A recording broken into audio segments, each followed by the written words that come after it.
The one-day Manipur People's Convention organized by the Coordinating Committee on Manipur Integrity was held in Imphal East on Sunday, marking 3 years of the ongoing crisis in the state. The event brought together civil society leaders, scholars, media representatives, internally displaced persons and village volunteers to review developments related to security, rehabilitation and government response. Kokomi spokesperson Nahak Pam Shanta stated that despite multiple initiatives, key outcomes remain unmet, with incidents of violence continuing in both hill and valley regions. He raised concerns over the failure to meet the March 31 resettlement deadline for displaced persons and alleged that buffer zones still exist on the ground, restricting movement and interaction. Shanta also criticized both the state and the central government, claiming unresolved queries and inadequate handling of the situation.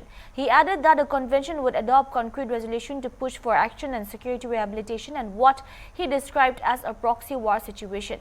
The program concluded with a call for greater engagement from the Government of India and a collective roadmap towards peace, unity and long-term stability in Manipur, with a candlelight tribute scheduled later in the evening.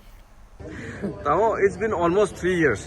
What is this? First of all, what is this convention all about, and what is your overall observation about being 3 years in such a trouble in the state?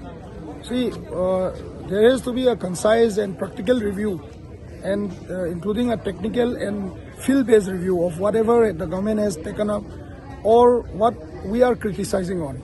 On our opinion, on the opinion of various CSOs, leaders and social leaders, including intellectuals, we have a very consensus opinion that the conflict has been carried out with the knowledge of the Government of India, and our state government is not able to convince the Government of India on why and how these things has been carried out.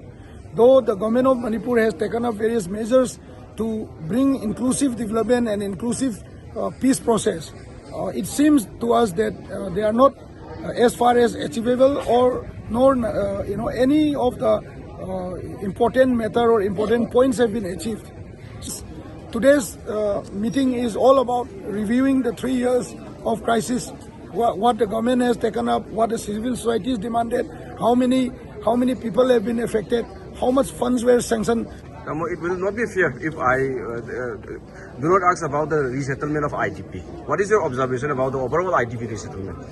See, the overall IDP resettlement was committed by the then governor, the chief secretary during the then governor, that 31st March will be the last date where all the IDPs will be settled, which is not done till date. So it is a serious concern for the Kokomi and the people of Manipur. While we talk of IDP settlement, it is not about the valley, but it is also about the other communities with whom we have lived together. There has to be a consensus between the communities to resettle the IDP. So we are still looking on how the government is going to take up the matter, why it is not been done on time. And today we'll be taking up some concrete resolution on how we are going to tackle this with the government. What is your observation about this so-called buffer zone? Are these so-called buffer zones still exist, and how the people in this peripheral area are coping at the moment? See, the buffer zone, to us, the buffer zone still exists. Even if the government says that the buffer zone is not there, to us it still exists. See, it is regarding this buffer zone that the killings of three persons in the Tonglaubi incident happened. The people had went to the CRPF to question why they were stationed there and how these things could have happened. So, with regards to this, the government has mentioned many times that it is just a security cover so that the communities do not engage between each other.